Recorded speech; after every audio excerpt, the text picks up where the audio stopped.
All right, everybody, welcome to today's lesson. It's Monday, and today we're going to talk about how to make a moving graphic in Wevideo. Okay, so if you've seen the BTV ending slide where it has the credits, that slide is actually stationary, but I added graphics to it. I added animation to it, and the bulldog is just a GIF. It's actually down here. I downloaded it from the internet.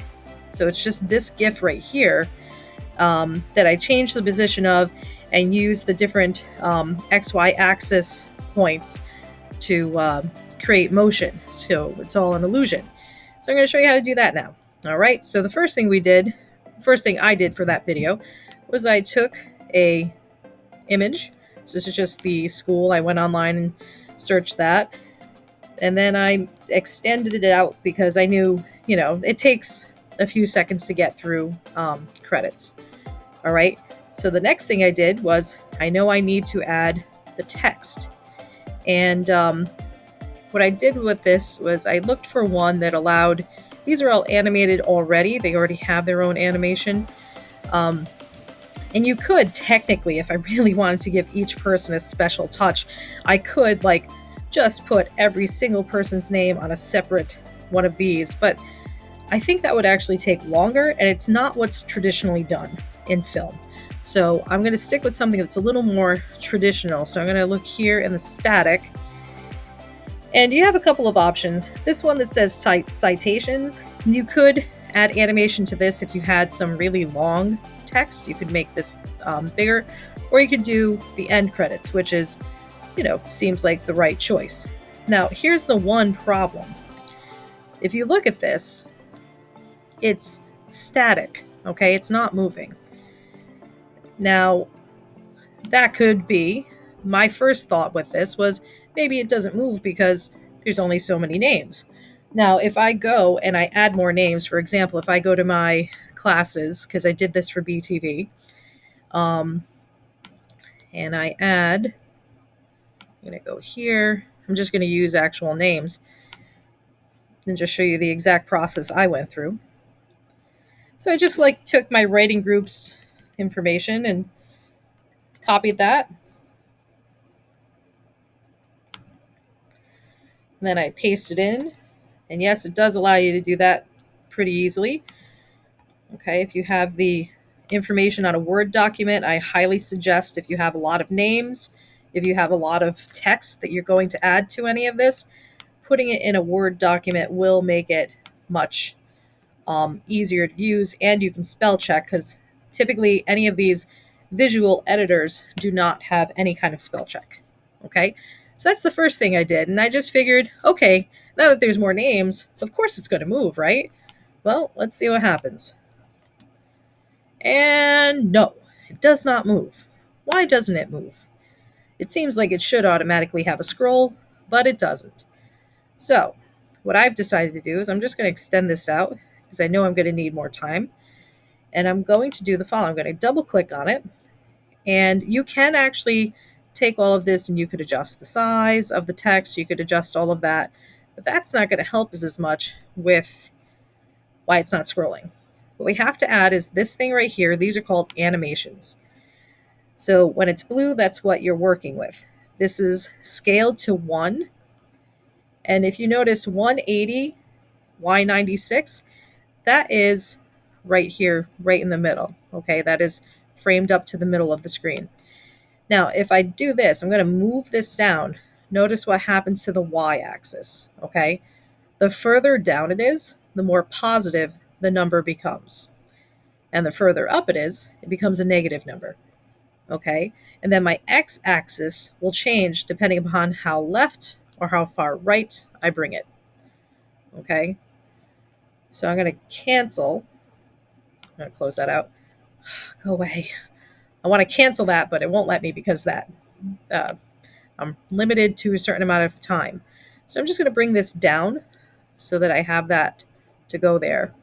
So this is my starting point. Now I'm going to go to where it says end, and what's blue is what I'm working on. I'm going to bring this all the way up so that it goes off the screen. All right, so I'm putting my text all the way up there so it's off the screen. Okay, now that's my ending part. Okay, so it went to negative 1576, and I didn't have a ton of text. With the one I made for BTV, I actually put it at negative 3000 to get all of that text up.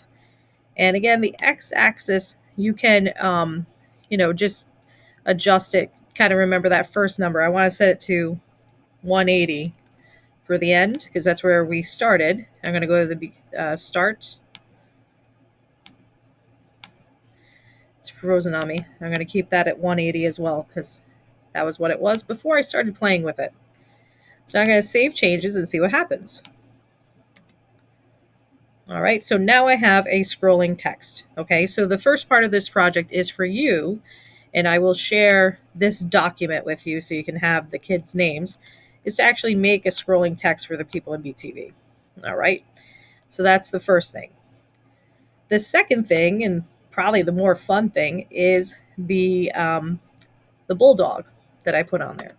Okay, so what I did for that was I just went to the internet and searched bulldog GIF, and when I did that, I came up with this guy. All right, so I'm going to go to the plus here. I need a new line of video, so I'm going to take him. I'm going to drop him down here. Now he's really short. He's only like a 3-second clip, so I'm just going to go here to make it a little bit longer so I can actually see what I'm doing. I'm going to make him, I don't know, maybe that far. Okay, so I'm going to give him 6 seconds to go from here on the street to here. Now there's two things. One, he's traveling that way, but he's also traveling closer to the lens, closer to the viewer. And when things go from further away to closer, we have to increase the size of it in order for it to look realistic. So we're going to change the XY axis on it or its position in the XY axis. And we're also changing its scale size. So right now it's big. We don't need it that big. So we're going to go to scale. And he's far away. So I don't want him too big. I actually think even that's a little big for him being all the way down there. This seems more appropriate. So it's 0.14, and I want to remember that. Okay. Another thing I'm going to do with him is he's facing the wrong direction. If he's going to travel this way, he needs to be facing that way. So I'm going to go to here, and I'm going to change his direction. Just a quick flip. All right. I'm going to go back to my animation. So he's starting here. I'm going to click on end. Oh boy, there we go. So we were 0.14 before. We're getting a little closer, so I might go like 0.2. All right, because then we're going to put him here. And actually, you know what? I think I would make him a little smaller than 0.2. There we go. I think that's a more accurate depiction of what's happening. Okay, and I like the positioning on it. I like where he is. So I'm going to remember these numbers: 0.18, 1079, 741. Okay, so I'm going to try to remember those. If it's not exact, that's okay. But we want to remember this pretty exactly. All right, so that's my starting and ending animation. So let's see what happens. So now when I bring him here, he's going to scroll through. And there he goes, just taking a nice leisurely walk. All right, so now I'm going to change this. I'm going to add him here. And move this out. And I haven't had enough coffee today, so I already forgot where he was at the end. So we're going to go back here, 0.18. Okay, so I'm going to cancel. So my second one, I'm going to go here, double click, 0.18, because we're starting at the same place. And notice now he's flipped direction, so that works for me. All right, and it doesn't have to be exactly. As long as it's pretty close, that's what matters. All right, I'm going to go to end. And he's coming closer, so I will make him a little bit bigger.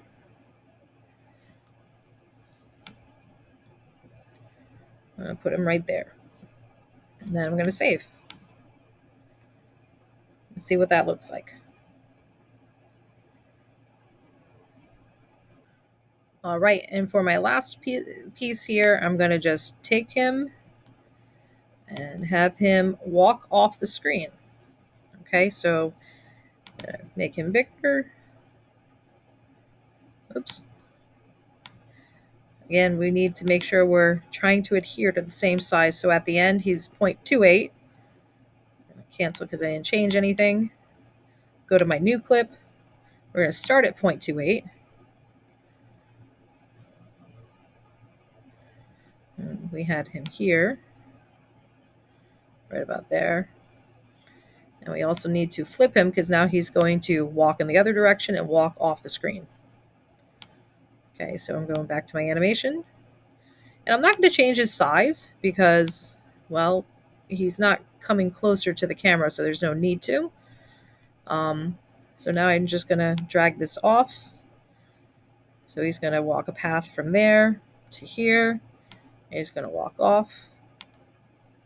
And that's that. So he just walked off the screen. So I'm going to save changes and just see what this whole thing looks like. Oops. Let me get started from the beginning. So there we go with a nice slow walk there. All right. Then he shifts. And he goes here. And then he walks pretty quickly right off the screen. All right. So in that kind of XY axis, if you look at older video games, that's all they were actually doing. It's just increasing the scale and then moving within the XY axis. And so this is math, but, made to animate certain graphics. So this is the basics of how math works with animation. So then we have this, and we're in pretty good shape. Now, one thing we might have noticed is that the bulldog, when it walks across, it actually kind of cuts out some of the text. And that's because of the following. The text is in the second row. Whatever's on top is the most prevalent. Okay, so we want to go to the three dots and we want to move him down. Okay, and in all honesty, I think he probably will look pretty good there. So we're going to just try it. He's still blocking them. So we need to move it one more level down and see what happens there. There we go. Okay, and part of the reason why this has to be like this is because the text is embedded into the background image. Okay, so we're going to move him down to the bottom level, and that should work just fine. So now if you look, he actually goes behind the text. All right, so it doesn't block things out. All right, so he can cross through. And part of the reason why I made the text green in BTV was just because the colorizing is too close. The colors in the bulldog's body are too close to the text elements. So we wanted to change that. One other thing you can do to work with colorization, you can go here, you can change brightness, you can change contrast. I actually reduced the brightness at the beginning of the video for BTV just to make it look like it has this kind of sunrise effect. So we did that. The other thing I did was to make sure that the text was really prominent. And then once people start to realize, oh, this is a credit roll, they know to pay attention to the text. Okay. So that's about it. So once you're done, oh wait, I did want to show you one more thing. Sorry, cancel. This right here, when you click on an image, all right, or a video, it gives you this thing called opacity. And you could do a fade in with that. And if I rewind this to the beginning, you'll see what that does. So it just brings the video in. But now it's got this weird mix. I actually need to bring it back down a little bit because now I can't see the dog.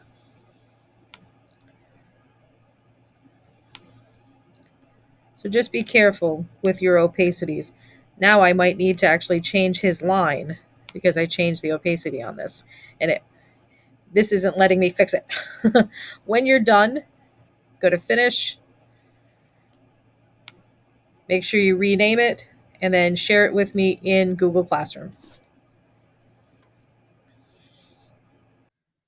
Hey everyone, I forgot to mention one last thing about making this video. Don't forget to add music to the project, okay? So don't forget to do that.